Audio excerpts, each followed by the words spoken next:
Il y a 2 ans que Linda Sibuet m'avait dit « J'aimerais tellement que vous veniez aux soirées contact parler de Dieu et de l'argent. » Et puis pour des causes covidiennes, le projet a été repoussé et nous y voilà, nous sommes rassemblés et c'est un grand bonheur.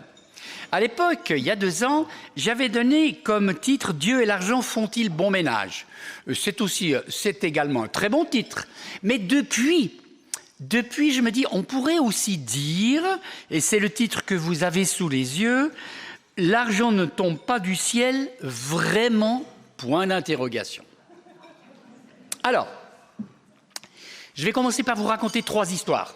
Une histoire chinoise, une histoire juive et une histoire chrétienne. L'histoire chinoise, elle est racontée par le fondateur du taoïsme, Lao Tzu, du VIe siècle avant Jésus-Christ. Et Lao Tzu raconte l'histoire de Tsi. Tsi aime beaucoup l'or. Alors ce matin-là, il s'est levé à l'aube, il a enfoncé sa casquette sur la tête et il est allé au marché, là où il savait trouver les tables des changeurs de monnaie et des vendeurs d'or. Il s'est approché de la table du vendeur d'or et d'un geste preste, il a mis la main sur les pièces d'or et il est parti en courant. Peu après, alors qu'il était de retour chez lui, l'agent de police est venu l'arrêter. Et il lui a dit « Mais si, mais comment as-tu pu voler l'or alors que tu étais au marché et que tout le monde te voyait et que tout le monde pouvait te reconnaître ?» Ah, dit Tsi, quand j'étais au marché, je ne voyais pas les autres, je ne voyais que l'or. Deuxième histoire, une histoire juive racontée par le Baal Shem Tov, un rabbi médiéval. Le rabbi Baal Shem Tov raconte l'histoire d'un juif qui vint le trouver. Et un homme qui avait la réputation d'être juif, mais avare. Alors, l'homme lui dit « Mais comment trouver la joie de vivre ?»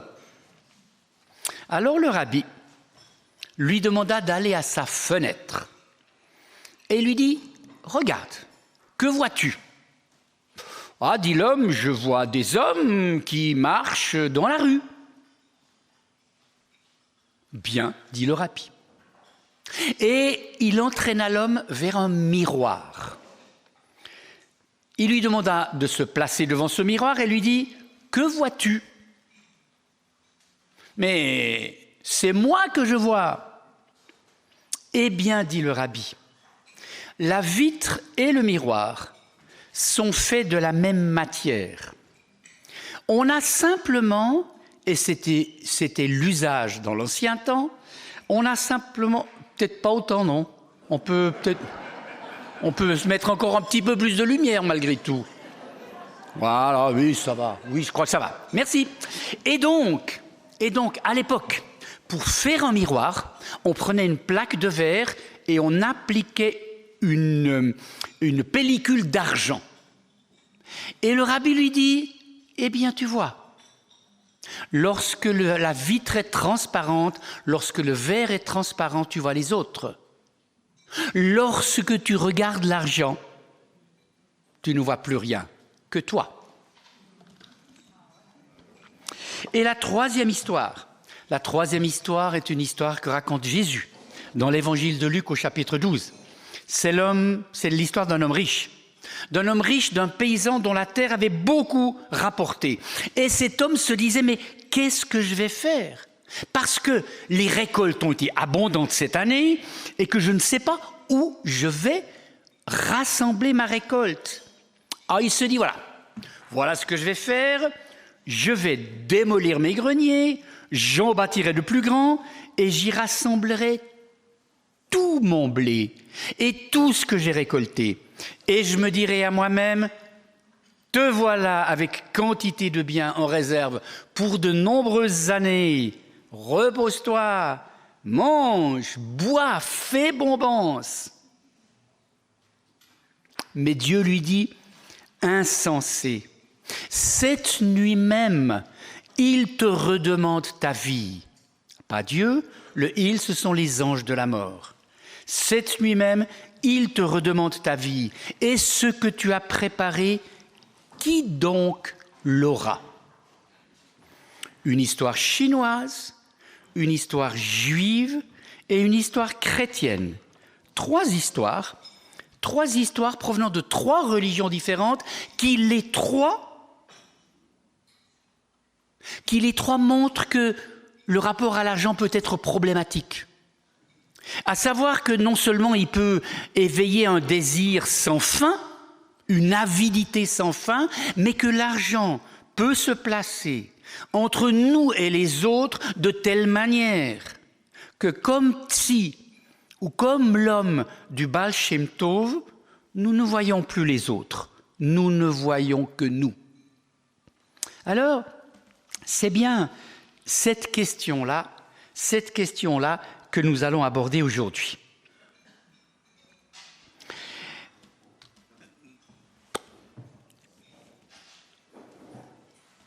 Jésus dit à un moment donné, c'est un slogan, c'est devenu un slogan, « Vous ne pouvez pas servir Dieu et Mammon ». Et je l'ai placé là, juste en dessous d'un billet de $1, car vous savez que les billets de banque américains ont comme slogan « In God we trust ». Nous faisons confiance en Dieu. Mais voilà que Jésus dit « Vous ne pouvez pas servir Dieu et Mammon ». En fait, Mammon est le nom d'une idole araméenne. Et Jésus, en disant ça, vous ne pouvez pas servir Dieu et Mammon, prend position d'une manière complètement inattendue. Personne dans le judaïsme avant lui n'aurait osé dire ça, n'aurait posé un antagonisme aussi radical entre Dieu et l'argent. De plus, dire vous ne pouvez pas servir Dieu et Mammon ne parle pas de l'argent mais de Mammon qui est une idole. Posant donc l'argent comme une idole qui peut prendre possession et qui prend possession des hommes et des femmes. Et la question c'est de savoir mais comment est-ce que Jésus a pu dire poser une alternative aussi radicale, aussi forte? Alors, il nous faut suivre un petit peu l'argent, notamment l'argent dans la foi juive et dans la foi chrétienne. La première partie de ma conférence ce soir, ce sera une spiritualité de l'argent. Ça peut paraître très très curieux de parler de spiritualité de l'argent comme si c'était deux mots qui n'avaient rien à voir. Parce que vous savez, souvent, parlant de spiritualité, on voit ce qui se passe là-haut, au ciel. Puis l'argent, l'argent, c'est ce qui se passe précisément sur la terre, et plus matériel que l'argent, il n'y a pas. Mais si, j'essaierai de montrer comment, dans la Bible, s'installe une spiritualité de l'argent. Et vous savez, il arrive parfois que dans des paroisses, à l'assemblée de paroisse, le caissier, après avoir tout sauté, dit « Excusez-moi, de passer à des questions bassement matérielles. » C'est tout faux. J'essaierai de vous montrer que la question de l'argent, elle est absolument spirituelle. Que construire un budget n'est pas une question matérielle, mais c'est une question qui engage notre spiritualité. C'est ce que nous allons voir dans cette première partie. La deuxième partie, la colère contre les riches. Et la troisième partie, assez brève, le protestantisme et l'argent. Donc tout d'abord, une spiritualité de l'argent. Jamais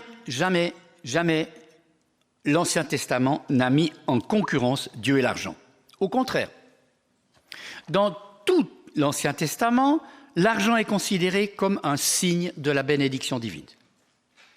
Parce que Israël, comme toujours, se fait une image très concrète de la bénédiction. Vous savez, nous, dans la bénédiction, notamment la bénédiction qui intervient liturgiquement à la fin de chaque culte, on imagine une espèce d'esprit vaporeux.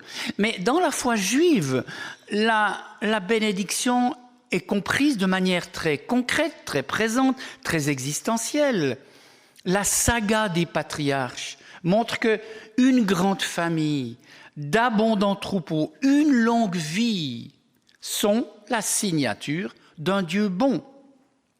Abraham, Isaac, Jacob sont à la tête de très riches maisonnées. Et lorsque la disette frappe en Canaan, on y voit l'effet de la colère divine. Bref, pour la foi juive, être riche est signe de la grâce. C'est le signe de la grâce et c'est le signe concret de la bénédiction de Dieu. Il ne viendrait pas à l'esprit d'un lecteur d'Ancien Testament d'affirmer que posséder est une chose honteuse. Non, au contraire, c'est la pauvreté. C'est la pauvreté qui est misère. Et donc oui, à la question « l'argent tombe-t-il du ciel ?», la réponse est évidemment. Il est le signe de la bonté de Dieu. Mais il est vrai que si les biens comme tels ne font pas problème, c'est l'inégalité de leur répartition qui fait problème. C'est-à-dire que se côtoient dans le peuple d'Israël des riches et des pauvres.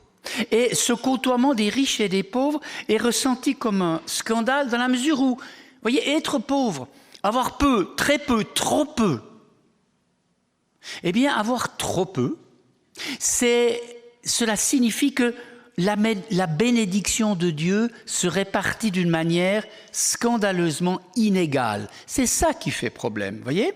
Certainement pas l'argent comme tel, mais l'inégalité de sa répartition. Alors c'est pourquoi le Deutéronome a mis en place une législation. Et une législation audacieuse. Les historiens du Proche-Orient ancien sont admiratifs devant la manière dont Israël a géré l'inégale répartition des biens et d'une manière exemplaire par rapport au peuple d'alentour. Il n'y aura pas de pauvres chez toi, tellement le Seigneur t'aura comblé de bénédictions dans le pays que le Seigneur ton Dieu te donne. Et donc, le Deutéronome va encourager une première mesure qui est la mesure de l'aumône. L'aumône qui est une forme de partage.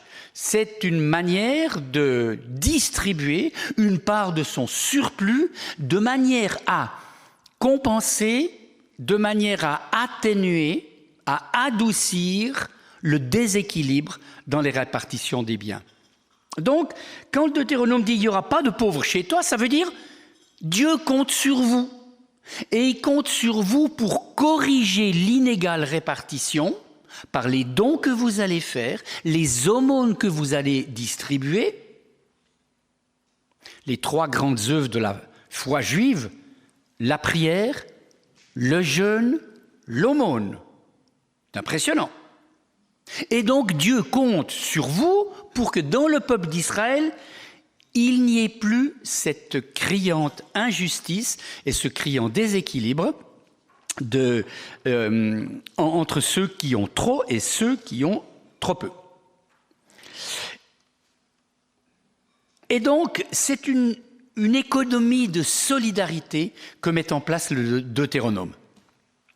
Et en Deutéronome 24, 19, est exposé ce qu'on appelle la possibilité de venir dans un champ moissonné, et après la moisson, venir glaner. De telle manière que le paysan qui organisait sa moisson ne parcourait pas 2, 3, 4 ou 5 fois son champ pour que soient ramassés tous les épis. Non, il laissait joncher sur le sol un certain nombre d'épis de telle manière que les pauvres puissent venir glaner. Ce sera pour l'émigré, l'orphelin et la veuve. Et l'émigré, l'orphelin et la veuve, ce sont les trois catégories sociales fragilisées et menacées. L'émigré parce qu'il est étranger, l'orphelin parce qu'il n'a plus de père, et la veuve parce qu'elle n'a plus de mari sur qui s'appuyer.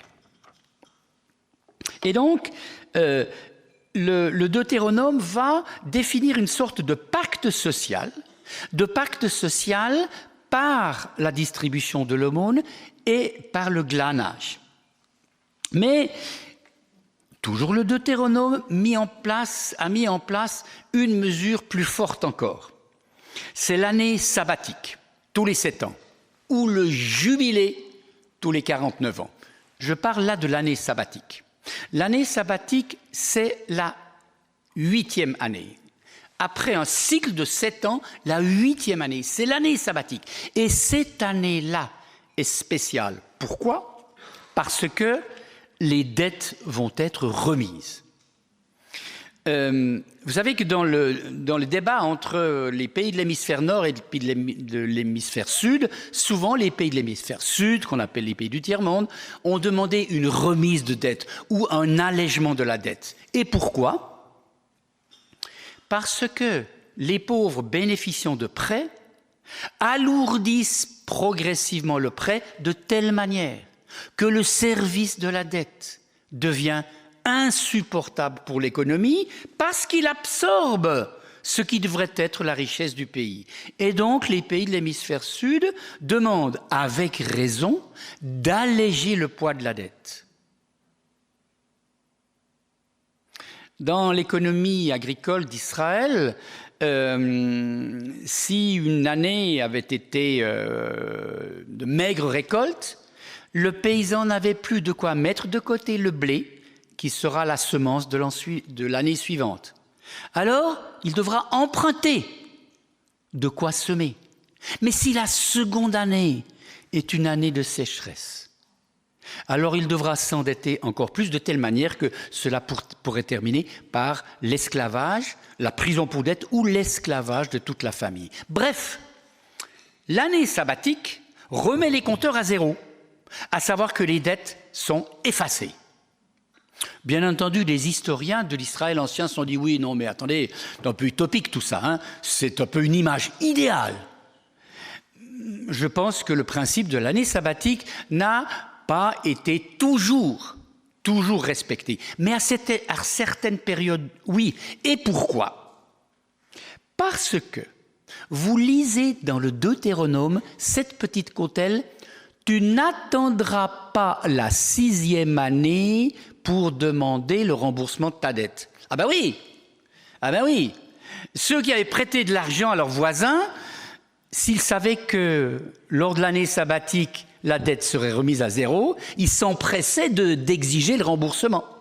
Donc s'il y a cette petite cautèle, c'est le fait qu'à certaines périodes, en tout cas, ce système a joué et que le mécanisme qui a été décrit très récemment, c'est-à-dire au XXe siècle, le mécanisme qu'on appelle la spirale de la dette. Plus on est pauvre, plus on est pauvre. Plus on s'endette, plus on s'endette. Et plus le poids de la dette ne permet plus de retrouver un équilibre financier. Eh bien, ce mécanisme de la spirale de la dette, figurez-vous que dans le premier millénaire avant Jésus-Christ, la société juive l'avait déjà découverte. Et puis, l'offrande des prémices, encore une manière de corriger l'inégale répartition. Eh bien, l'offrande des prémices, qu'est-ce que c'est? Ça veut dire que le paysan offrait au temple ou à la synagogue locale, il offrait une petite part de ses biens. Souvent, les premiers épis de blé, ou les premiers légumes, ou les premiers fruits. C'était une part symbolique, mais elle était symbolique de la totalité de sa récolte. Et s'il l'offrait, c'est pour dire « moi je travaille la terre, mais en réalité, je bénéficie des bienfaits du Dieu créateur. C'est pas moi qui produis la vie, c'est pas moi qui produis la croissance. » Et donc, la réussite de mes plantations, la réussite de mon travail tient en fait au Dieu créateur. Et c'est ce Dieu bon que je remercie en lui offrant cette petite part symbolique de mes biens. Et de même l'éleveur l'éleveur offrait un animal parmi les premiers nés dans son troupeau. C'était pas bête. Ils n'étaient pas sots. Et le paysan sait, plus que d'autres encore, que pour obtenir une bonne récolte, il faut de la sueur et du travail, et se lever tôt et tous les jours, et craindre la sécheresse ou craindre l'inondation. Le paysan sait bien que s'il a une récolte, son investissement personnel a été très important. Mais fondamentalement, l'offrande des prémices vient dire toute ma sueur, toute mon énergie, toute ma fatigue ne serait rien si je ne vivais pas de la bonté du Dieu créateur. C'est intéressant, très intéressant, fin et subtil à la fois. Et donc, vous voyez, cette offrande des prémices, c'est une sorte de lâcher-prise. Une sorte de lâcher-prise, non. Je ne suis pas le maître tout-puissant de la nature. Non, je reçois mon salaire à la fin de chaque mois, mais je ne suis pas le maître tout-puissant. Je dépends d'une vie qui m'est donnée. Je dépends d'une force qui m'est donnée.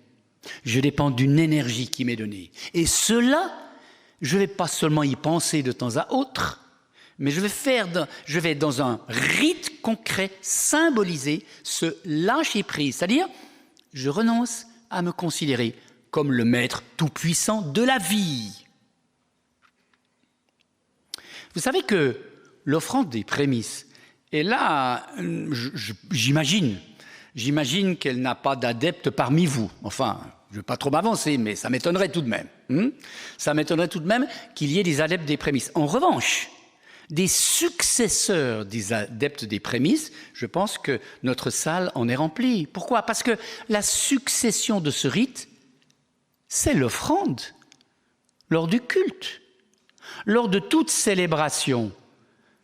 Lors de toute célébration a lieu la collecte, qui parfois est un sujet de plaisanterie, parce que vous connaissez la plaisanterie de l'orthodoxe, du catholique et du protestant qui disent on va vivre une célébration ensemble, mais il faut qu'on soit d'accord, absolument. Et ils discutent très longtemps, et puis à la fin ils disent oui, on a trouvé, ça c'est effectivement là, on est tous d'accord, on va organiser une collecte.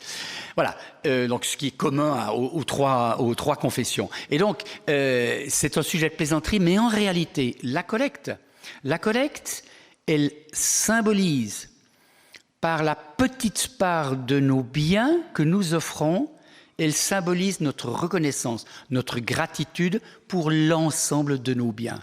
Et c'est la raison pour laquelle, d'ailleurs, il est important que dans une célébration quelle qu'elle soit, la collecte ait sa place rituelle et liturgique.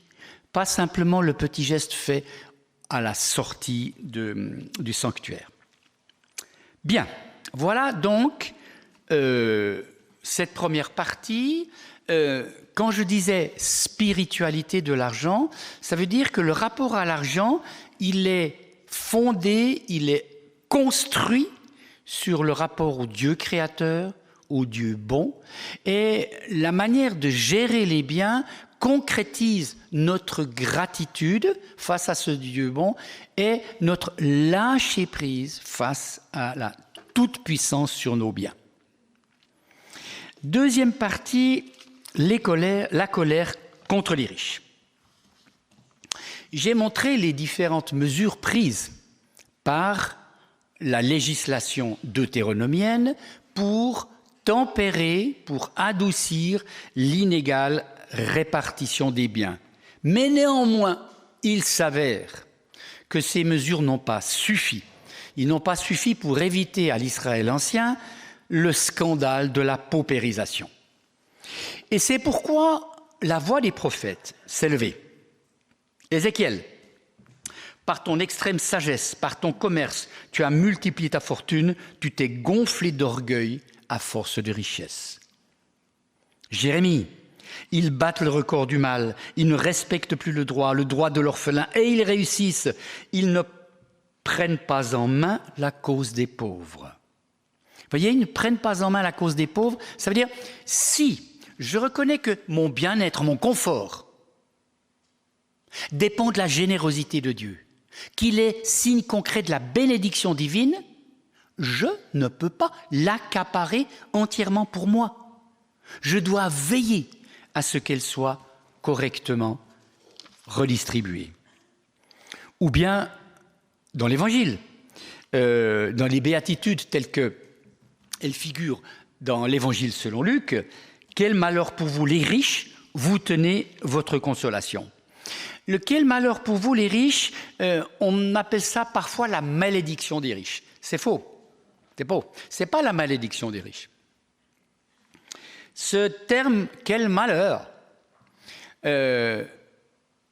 en grec se dit, la langue du Nouveau Testament, se dit « ouai ».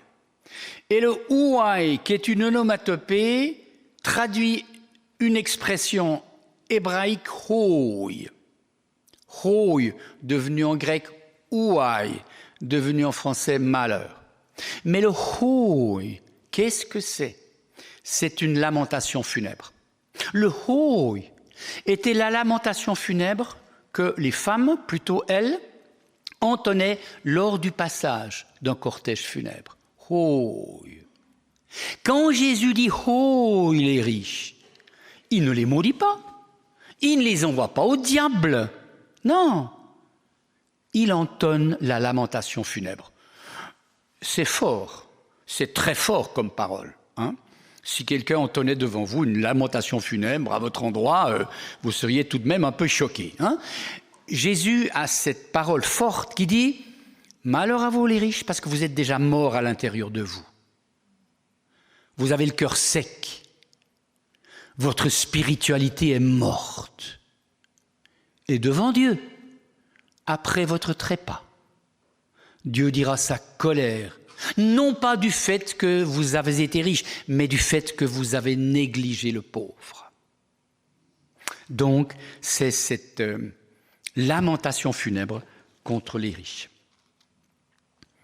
Ou encore, en Jacques 5,1, « Vous les riches, pleurez à grand bruit sur les malheurs qui vous attendent. » Alors du coup, on peut se demander, mais est-ce qu'alors c'est l'argent qui est béni et les riches maudits? Comment comprendre exactement ce qu'il en est? En fait, c'est cela qu'il s'agit de comprendre. Reconnaître la bénédiction divine engage à une responsabilité. Et là où les prophètes tonnent, non pas contre les riches, mais contre les riches qui accaparent les richesses et les refusent aux pauvres. Lorsque les prophètes donc tonnent, lorsque Jésus dit « Vous les riches, vous êtes morts déjà et vous allez mourir devant Dieu », lorsqu'ils disent ça, c'est « Vous avez vécu votre vie dans la reconnaissance de Dieu, dans la reconnaissance de la bénédiction divine, concrétisée par les biens. Mais vous n'avez pas endossé la contrepartie de cette bénédiction, à savoir la responsabilité. Et la responsabilité, une fois encore, la responsabilité, c'est d'atténuer la tragédie de l'inégale répartition des biens. Ce n'est pas seulement le fait qu'il y ait des différences, c'est le fait que certains ont beaucoup trop et d'autres beaucoup trop peu. Et il y a une parabole qui dit ça. Peut-être la reconnaissez-vous? Peut-être. Voilà. Merci, madame. C'est la parabole du riche et du pauvre Lazare dans l'évangile de Luc au chapitre 16. C'est l'histoire du riche. C'est l'histoire du riche qui fait bombance et il a, on le voit bien, faire bombance dans la partie supérieure de l'image. Et dans la partie inférieure se trouve le pauvre Lazare. Le pauvre Lazare qui est couché à la porte de la maison du riche et qui n'a pas de quoi manger, qui ne reçoit pas de quoi manger, qui est ignoré par le riche et dont les chiens lèchent les ulcères. Comble d'impureté et de malédiction, car pour les Juifs, le chien est un animal impur. Qu'arrive-t-il? Le riche meurt et Lazare meurt. Et raconte la parabole, le riche est là dans le monde infernal, tourmenté par toutes sortes de maux, et il lève les yeux vers le ciel, et il voit dans le sein d'Abraham le pauvre Lazare. Alors, le riche dit à Abraham, permets-moi d'aller rejoindre Lazare que je connais bien. Ah non, dit Abraham, ça n'est pas possible, c'était avant qu'il fallait. Alors, dit le riche, envoie quelqu'un pour dire à mes frères qu'ils prennent soin des pauvres. Non, dit Abraham, car il y a un grand fossé entre toi et le pauvre que tu as négligé. Alors, cette parabole n'a pas pour intention, ce n'est pas d'ailleurs le but de Jésus, de nous terroriser, de nous faire plier sous l'angoisse. Elle vient justement nous dire, faites attention, parce qu'il y a un jour où c'est trop tard. Il y a un nevermore. Il y a un jour où c'est trop tard, où effectivement il sera trop tard pour se dire « Ah, mais si j'avais été attentif à ». Encore une fois, jamais l'Évangile ne rend chaque individu responsable du déséquilibre richesse-pauvreté. Non. Mais l'erreur du riche, c'est d'avoir fermé les yeux sur la pauvreté de Lazare.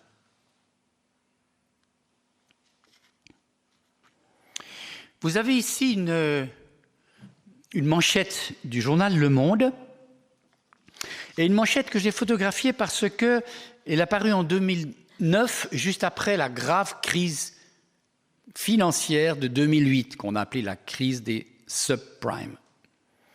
Et le journaliste a titré « Le Dieu argent tu déboulonneras ». Ce que peut-être le journaliste ne savait pas, c'est qu'il parodiait Jésus. C'est qu'il parodiait Jésus lorsque Jésus dit « Vous ne pouvez pas servir Dieu et Mammon ». Alors je reviens à ce slogan que j'ai cité en premier en disant « Jamais dans le judaïsme, quiconque aurait posé cette alternative radicale entre servir Dieu et servir Mammon ». J'y reviens maintenant. Votre petite culture là, un dictionnaire hébreu français. Pourquoi est-ce que je vous le montre? C'est pour vous rendre sensible à l'étymologie du terme mammon. Mammon vient de Aman, une racine hébraïque. Une racine hébraïque, A-M-N, Aman, qui veut dire, qui est d'ailleurs ce qui a donné Amen. Le Amen à la fin de nos prières ne veut pas simplement dire « voilà, c'est terminé, on peut penser à autre chose ». C'est pas ça. Le Amen qui conclut nos prières veut dire « c'est vrai, c'est solide ». Pas seulement « j'y crois », non, mais c'est vrai, c'est solide, je peux construire ma vie sur ce que j'ai dit. La racine « aman », qui a donné « amen », indique la stabilité, la fermeté. Alors Mammon, qui vient aussi de Aman. Mammon, c'est le nom d'une petite déesse araméenne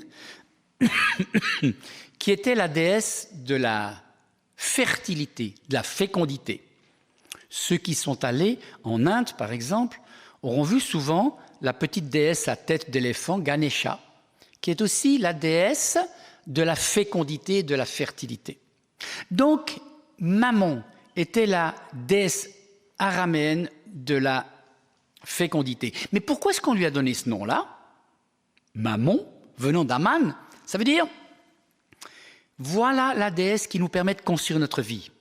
Voilà ce qui est stable, voilà ce qui est solide, voilà ce sur quoi je peux poser mes pieds sans risque de vaciller. Mammon désigne donc ce qui est stable, ce qui est solide, ce en quoi on peut avoir confiance. Mammon s'offre comme une garantie de stabilité. Et dans l'Évangile selon Luc, au chapitre 16, Jésus va parler du mammon trompeur. Parce que Jésus va dire, c'est pas vrai. C'est pas vrai que mammon est une garantie de stabilité.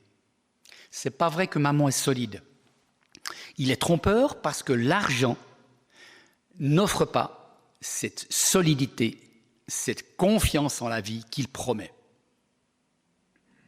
Vous savez, quelque part au fond de chacun de nous, sommeille cette idée qu'avoir un petit bas de laine, un carnet d'épargne, même s'il ne rapporte aujourd'hui plus rien, ou quelque chose, certains l'appellent la poire pour la soif, peu importe, quelque part en nous sommeille plus ou moins profondément cette idée qu'avoir en réserve quelque chose nous assure une sécurité. Et qu'elle puisse assurer financièrement un dépannage. Le jour où cela devient urgent, nul ne le conteste. Mais le pouvoir de l'argent, il est beaucoup plus fort que ça. C'est qu'il fait naître en nous l'illusion que notre sécurité, notre stabilité va dépendre de l'argent que nous possédons. Et voilà pourquoi ouvrir les mains, voilà pourquoi partager, voilà pourquoi être généreux dans une aumône est si difficile. Parce qu'on ne se sépare pas de ce en quoi on a investi notre sécurité. Le reste, on peut, ce qui est superficiel, on peut partager. Mais ne me retirez pas ce sur quoi est fondée ma vie. Il n'y a pas que les Araméens, il n'y a pas que les contemporains de Jésus qui ont leur petite idole, Mammon. Pas que. Un philosophe protestant français de Bordeaux, Jacques Ellul, aujourd'hui disparu, a parlé dans un livre sur l'argent, il a parlé de la profanation de l'argent. Qu'est-ce que ça veut dire, la profanation de l'argent? Il dit, l'argent, il faut lui retirer la sainteté que nous lui avons accordée. Il ne dit pas, devenez tous pauvres, pas du tout, non. Il dit, l'argent doit être remis à sa juste place. L'argent, celui qui nous permet de vivre, celui qui favorise les échanges, celui qui nous permet d'être généreux. Mais à partir du moment où l'argent devient notre petite idole sécuritaire, il faut profaner cette idole. Parce que, dit Jacques Ellul, celui en qui repose notre sécurité, c'est Dieu. C'est lui qui peut donner la sécurité à notre vie, pas l'argent. Pas l'argent. Et donc, c'est ce terme, cette expression très forte, la profanation de l'argent, qu'il exprime de cette manière-là. Alors, si je récapitule, ce que j'ai dit en premier lieu, c'est que l'argent était signe du don. J'essaie de... Oui, surveillez-le. L'argent est signe du don. Il est signe concret de la bénédiction divine. Mais le don implique une responsabilité dans le but d'atténuer l'inégale et injuste répartition des biens. Et l'argent créatif L'argent, c'est effectivement ce qui nous permet de créer de la vie, de créer du bonheur, d'offrir notre amitié. Et c'est effectivement ce qui va être une positivité de l'argent plutôt que en faire le retrait illusoire de notre sécurité. Et j'aborde la troisième partie, qui sera beaucoup plus brève, le protestantisme et l'argent.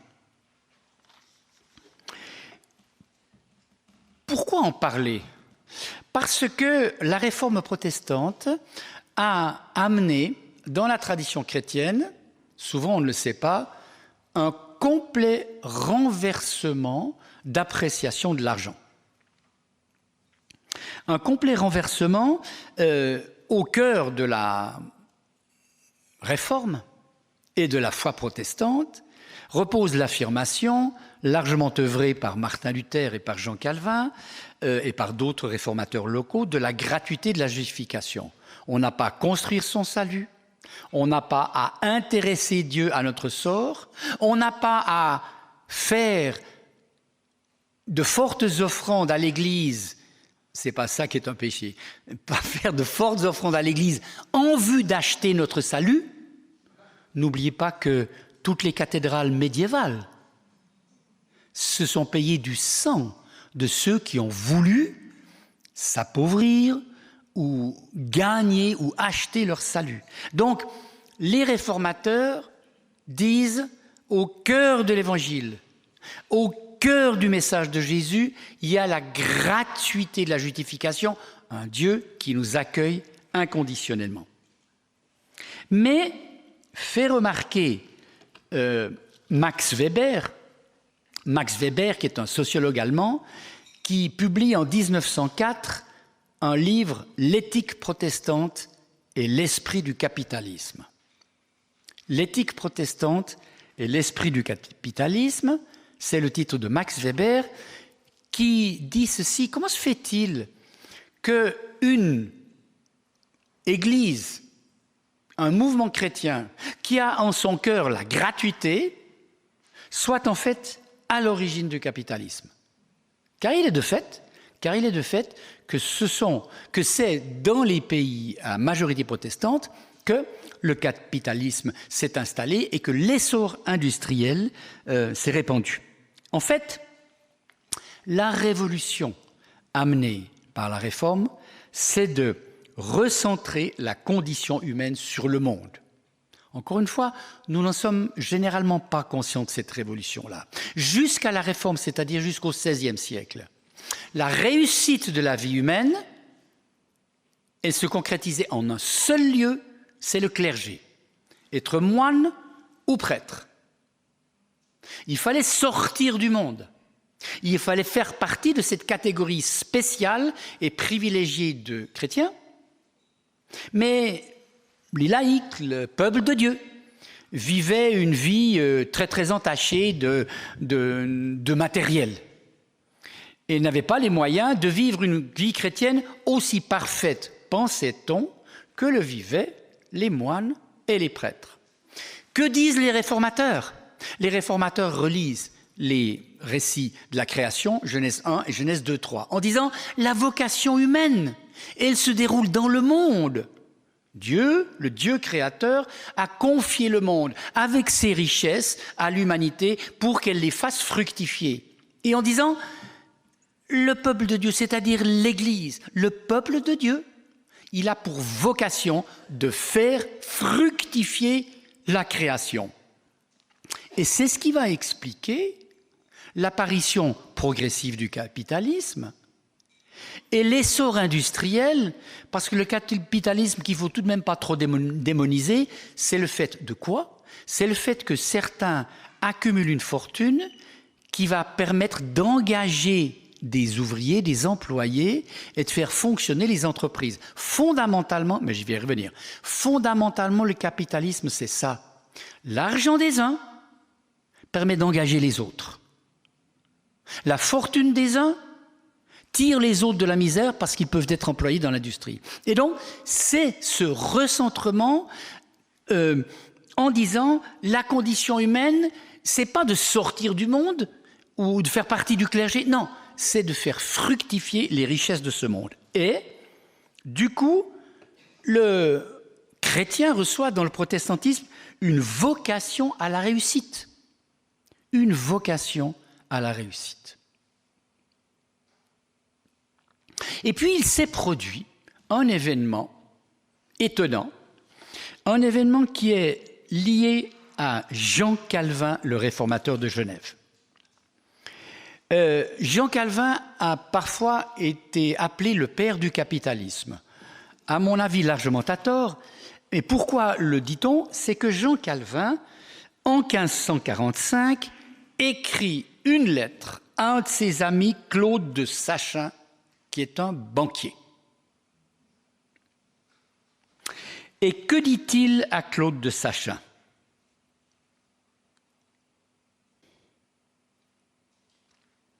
Je vous explique quand même. Hein. Le prêt à intérêt a été interdit dans le christianisme jusqu'à la Réforme. Pourquoi? Parce que le Deutéronome dit « À ton frère, tu ne prêteras pas avec intérêt. Aux autres, tout ce que tu veux, mais pas à ton frère. » Et du coup, la tradition chrétienne s'est inspirée de cela et de cette législation deutéronomienne pour dire le prêt à intérêt est interdit entre chrétiens. Sauf qu'il était tout de même nécessaire. Et qu'il y a, dans l'Antiquité, dans le Moyen-Âge, de richissimes familles, je n'en citerai qu'une, les Médicis à Florence, richissimes, qui étaient, les Médicis étaient les banquiers de l'Europe. Alors, pour faire passer la chose, les Médicis faisaient de très généreuses dotations à l'Église pour tenter de compenser le gros péché qu'ils commettaient en prêtant à intérêt. Voyez ? C'est comme ça que ça fonctionnait. Voilà. On fermait les yeux à condition que. C'était le Moyen-Âge. C'était le Moyen-Âge. C'est d'ailleurs ce qui a affublé les Juifs de la très mauvaise réputation qu'on leur a donnée en Europe. Et pourquoi? Parce que, comme le prêt à intérêt n'était donc réservé qu'à quelle famille richissime, si vous étiez monsieur, madame, tout le monde, vous ne pouviez pas aller à Florence au palais des Médicis. Mais vous empruntiez à qui? Mais aux Juifs. Parce que le droit chrétien ne s'appliquait pas aux Juifs. Et donc les Juifs sont devenus les banquiers, les prêteurs, les usuriers, comme on disait. Tout simplement parce qu'ils occupaient ce rôle que d'autres ne pouvaient pas, voulaient pas. Vous voyez ? C'est pas que les Juifs, durant tout le Moyen-Âge, aient eu un intérêt particulier pour le prêt. Non, ils étaient les seuls à pouvoir le faire. Or, il se trouve qu'à la Réforme, consulté par son ami banquier, Jean Calvin autorise le prêt à intérêt. Il autorise le prêt à intérêt, mais il autorise le prêt à intérêt avec deux modalités. Première modalité, il limite l'intérêt. Il le limite à 6%. Ce qui à l'époque, l'usure ordinaire, c'était 20%. Hein. Donc Calvin dit 6%. Et il le dit, pourquoi est-ce qu'il l'autorise? Eh bien parce que le prêt permet à celui qui en a besoin d'investir dans des entreprises où il va engager d'autres. C'était donc emprunter de l'argent pour permettre à d'autres de travailler et de s'enrichir. Calvin voyait le prêt à intérêt comme une forme d'amour du prochain. Il faut le replacer au XVIe siècle. Hein. C'était effectivement libérer les flux de capitaux, encore une fois, pour faire fonctionner une économie. Donc Calvin dit oui, sous réserve d'un plafond de 6%. Mais, deuxièmement, Calvin, parce qu'à grand-peine se peut-il faire que les pauvres ne soient épuisés par les usures et que leur sang ne soit comme épuisé. Qu'est-ce que ça veut dire? Calvin dit, le prêt est autorisé aux pauvres, mais avec un intérêt 0%. Ouais. Calvin dit, aux pauvres, tu prêteras, mais sans exiger d'intérêt pour éviter la spirale de la paupérisation. Alors, quand on traite Jean Calvin de père du capitalisme, moi je veux bien ce capitalisme-là, qui est un capitalisme moral. C'est moral de dire aux uns un intérêt limité, aux autres rien du tout, parce que sinon ils vont être ensevelis par la spirale de la pauvreté progressive. Voilà le capitalisme. Le terme n'existait pas à l'époque, mais voilà le capitalisme qu'ambitionnait Jean Calvin. Il eût été beau que ce capitalisme-là soit installé, car effectivement, il nous éviterait cette situation potentiellement explosive, injustice et inhumaine, d'un déséquilibre criant entre l'hémisphère nord et l'hémisphère sud.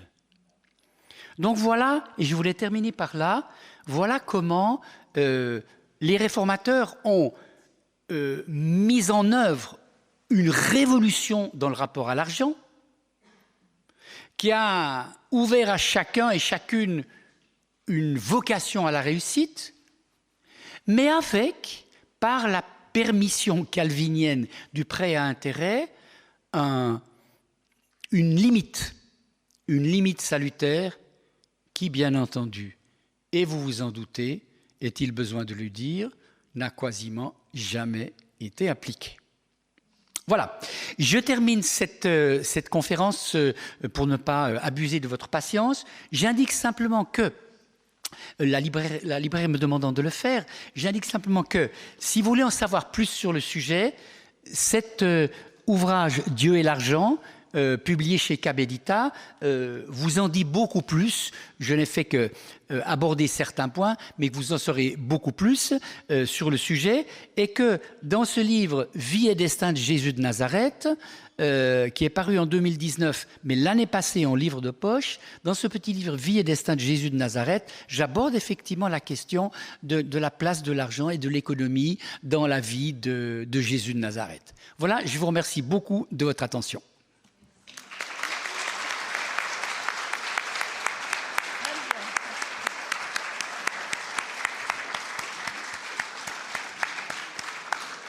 Voilà, merci aux petits billets multicolores qui me sont parvenus. Et je vais essayer de répondre à toutes les questions qui me paraissent avoir du sens. Alors, première question très embarrassante. Comment définir qui est riche et qui est pauvre ? Est-ce déjà être riche que d'être capable de subvenir à ses besoins? Alors oui, la définition de la richesse et de la pauvreté, c'est une définition extrêmement malléable, très malléable. Vous savez qu'il y a des statistiques qui sont faites, des statistiques qui vous disent par exemple qu'en Suisse, le seuil de pauvreté s'établit en dessous de... on dit par exemple qu'une personne qui, en Suisse, dispose de moins de 1 300 francs par mois est en situation de pauvreté.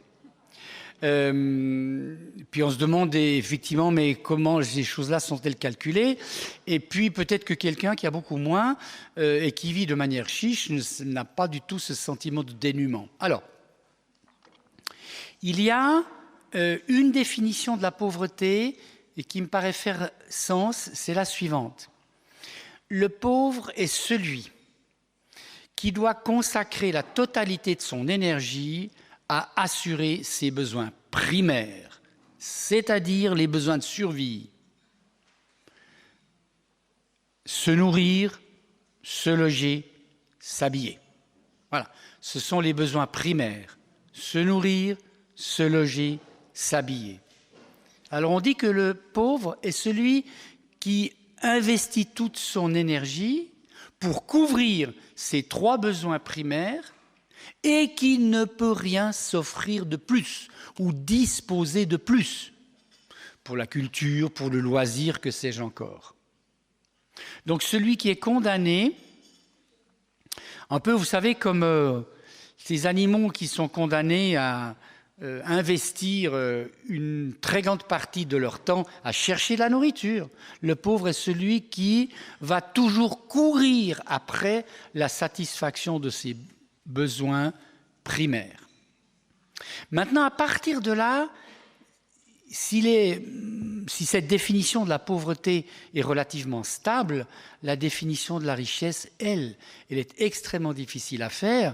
Moi, je ne me suis jamais considéré comme riche jusqu'au jour où je me suis rendu dans une ville africaine, au Cameroun, pour assister à un doctorant et je suis venu avec mes valises. Voilà. Et puis j'ai vu, au volume de mes valises, que j'étais riche. Ça ne m'était jamais vraiment venu à l'esprit. Mais c'est-à-dire que j'ai mesuré l'écart entre tout le confort dont je m'entourais, même en voyage, et la zone très faible et limitée et réduite de confort qu'avaient les personnes qui se trouvaient dans leur lieu de vie permanent. Donc, en fait, la définition de la richesse, je pense qu'on est en situation de richesse à partir du moment où, effectivement, on dispose de revenus allant au-delà des besoins primaires. Et du coup, à partir de là, la richesse va se définir d'une manière très, très, très graduelle.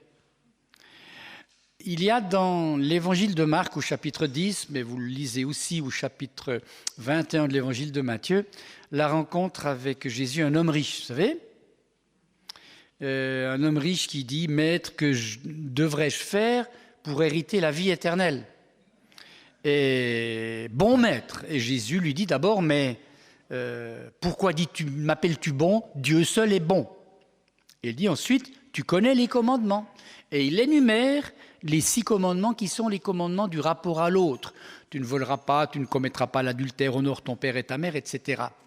Et l'homme répond, ce qui est admirable, « Oui, tout ceci, je l'ai observé dès ma jeunesse. » Jésus fixa son regard sur lui et l'aima, exactement. Une des rarissimes mentions dans le Nouveau Testament de l'affect, de l'émotion de Jésus. Jésus le regarda et l'aima. Et il lui dit, une seule chose te manque, va, vends tous tes biens, donne-les aux pauvres et suis-moi. Donc ça n'est pas dans la rencontre entre Jésus et cet homme riche, ça n'est pas que Jésus privilégierait la pauvreté sur toutes les autres formes de vie. Vous savez, Diogène, le philosophe grec, de la Grèce ancienne, qui vivait dans un tonneau, il disait à ses disciples « Jetez vos biens à la mer ». Parce que Diogène, lui, exhortait à la pauvreté, mais parce que pour lui, les biens étaient mauvais. C'était le mal. Pour Jésus, les biens ne sont pas le mal, je le répète. Mais c'est vends tous tes biens, donne-les aux pauvres. C'est-à-dire, corrige l'inégale répartition et viens et suis-moi.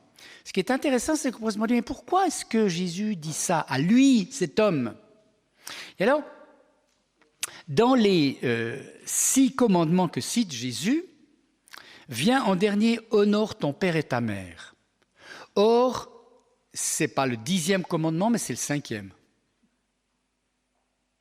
Pourquoi? Eh bien, ce commandement, honore ton père et ta mère, Jésus le place en dernier. Parce que c'est précisément là la problématique de cet homme qui, depuis sa jeunesse, dans sa tradition familiale, a magnifiquement suivi la voie de la fidélité à Dieu. Et Jésus lui dit, et pourtant il dit, que dois-je faire pour hériter la vie éternelle? C'est-à-dire, la réussite de ma vie, je ne la connais pas encore. Je ne sais pas encore ce que c'est. Qu'est-ce qui va me permettre de réussir ma vie devant Dieu? Et Jésus lui dit, ce que tu as fait par héritage familial, Jésus ne le critique pas, mais dit maintenant tu fais ton choix à toi. Et ton choix à toi, pas celui que t'ont dicté tes parents, ton éducation, ta famille, ton choix à toi. Ton choix à toi sera le lâcher-prise. Ce sera de t'alléger. De t'alléger de tout ce qui, dans ton éducation, dans ta jeunesse, a peu à peu alourdi tes pas. S'alléger. Si je raconte ceci, c'est que, d'abord, l'injonction de vendre tous ses biens et les donner aux pauvres n'est pas une injonction que Jésus donne à tout le monde, pas du tout. D'ailleurs, Jésus et son groupe de disciples allaient souvent pour le repas du midi ou pour dormir chez les gens qui avaient les moyens de leur offrir l'hospitalité. Donc Jésus n'en fait pas une règle. Mais il dit, si tu veux t'alléger. Alors, je pense que la question qui est posée, effectivement, à chacun d'entre nous, parce que je pense que nous pouvons tous être qualifiés de riches ici, hein, indépendamment de la hauteur du compte en banque. Globalement et dans la moyenne de l'humanité, nous pouvons tous être qualifiés de riches. Qu'est-ce qui, effectivement, de quoi pourrions-nous nous alléger pour le donner aux pauvres? Et ça, c'est une question pour laquelle il n'y a pas de mode d'emploi éternel et universel.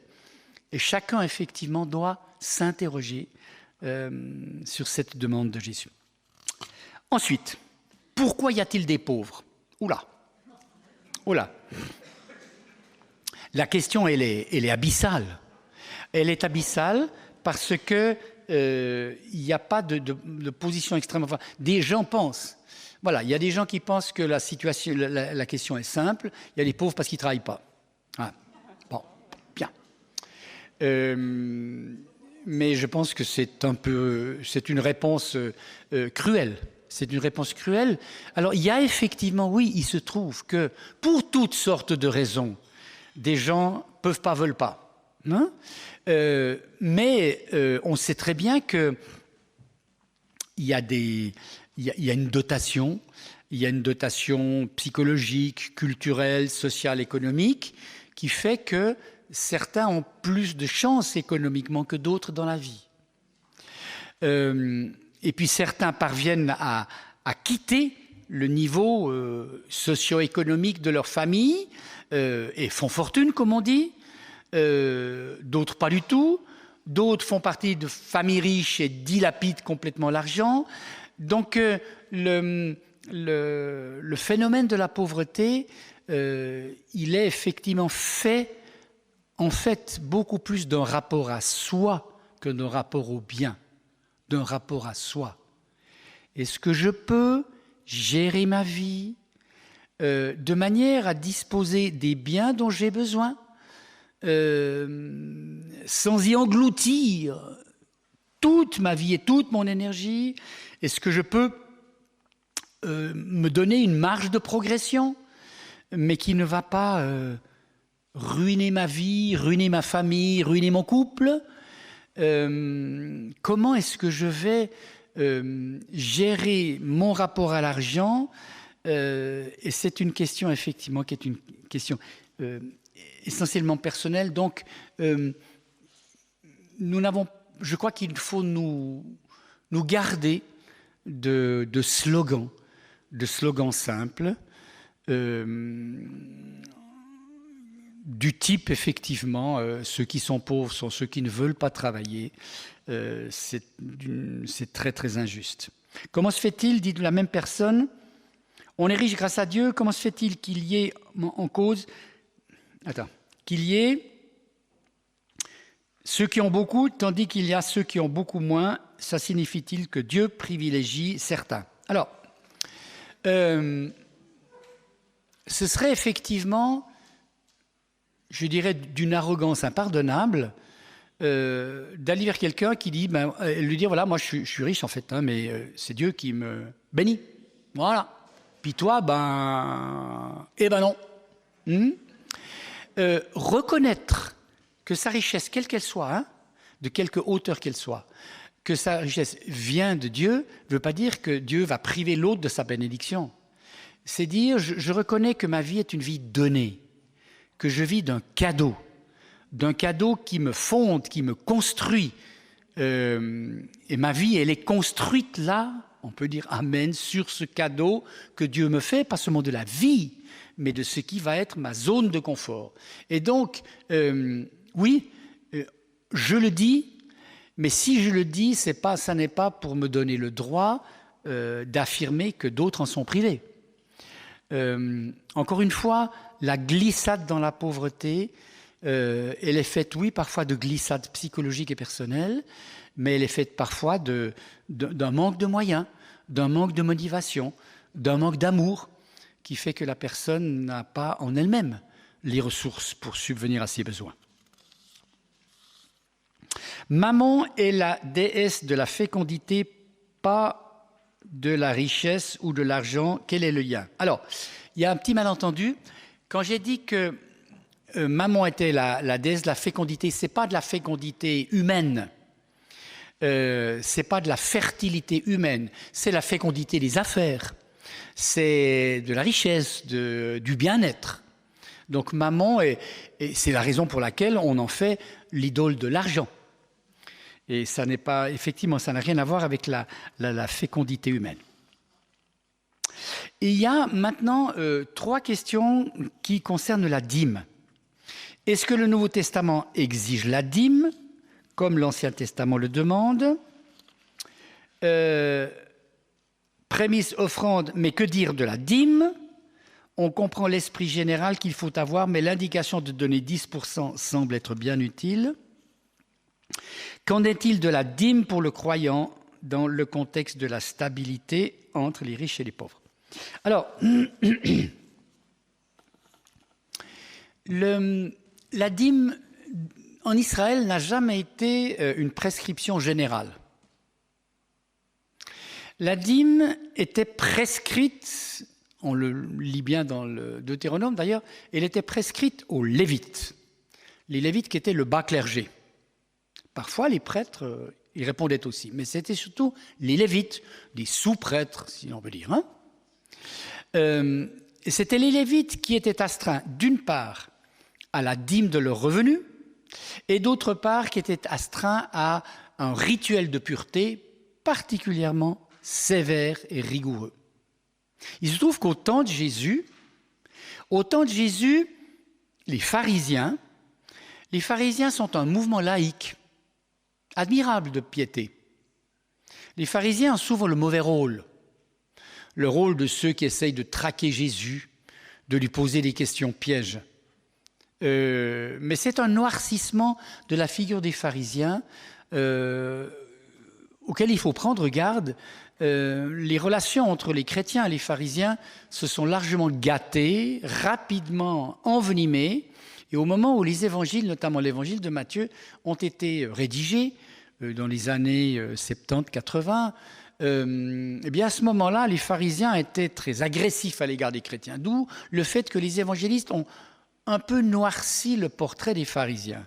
C'était un mouvement de laïcs, pieux, très fidèles, et qui visait à répondre sur tous les points de leur vie, sur tous les aspects de leur vie concrète, à la volonté divine.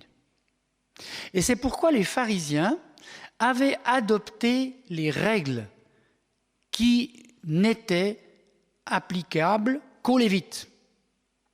D'une part, des règles de pureté.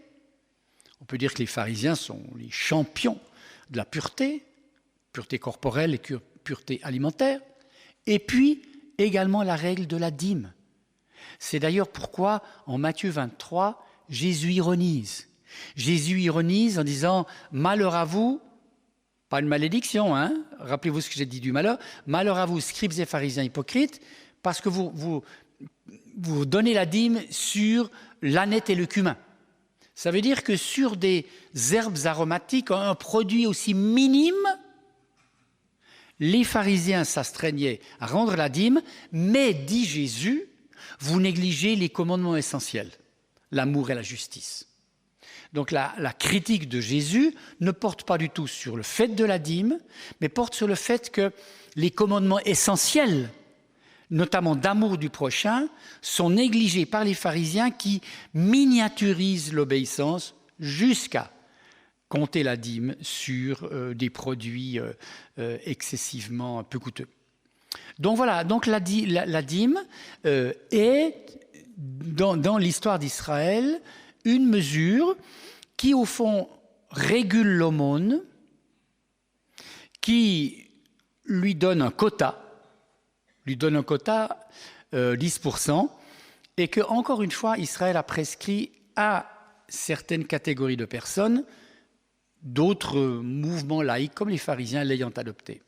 Alors, j'ai dit qu'au fond, les trois œuvres de la piété juive, le jeûne, la prière et l'aumône, tout croyant juif est appelé à redistribuer une part de son surplus dans l'aumône. La dîme est au fond une régulation et une fixation de l'aumône. Et je pense que aujourd'hui, il est bon, au régime chrétien, donc le Nouveau Testament ne prescrit pas plus la dîme que l'Ancien Testament ne le faisait pour chacun. C'était, si vous voulez, une décision volontaire. Et je pense qu'il est bien que ça puisse aujourd'hui également, régime chrétien, à côté de la pratique régulière de l'aumône, que certains ou certaines se disent « nous allons réguler et investir dans notre action caritative une part importante de nos biens ». Certains peuvent le faire et le font, certains veulent le faire et le font, certains voudraient le faire et ne le peuvent pas. Je pense que c'est la participation à l'action caritative qui est première, sans en faire nécessairement, sans en faire une règle absolue. Voilà, dernière question. Oui, alors, effectivement, les Lévites sont aussi les dépositaires. Ils sont les dépositaires de la dîme. Mais on le voit par exemple dans la manière dont c'est régulé dans le Talmud, qui est la somme de l'érudition juive. Le Talmud ne prescrit pas l'application de la dîme, ne prescrit pas à l'ensemble des croyants, mais la réserve à certaines catégories, et notamment à la catégorie des Lévites. C'est la manière dont le Talmud va interpréter ces passages du Deutéronome. Oui. Oui. Nous ne le lisons pas ainsi, mais la foi juive va toujours lire l'Ancien Testament tel qu'il est interprété par les sages et par la longue tradition des sages. C'est effectivement ce que j'ai dit de manière que j'ai laissé un petit peu implicite, mais que je peux développer maintenant en réponse à votre question.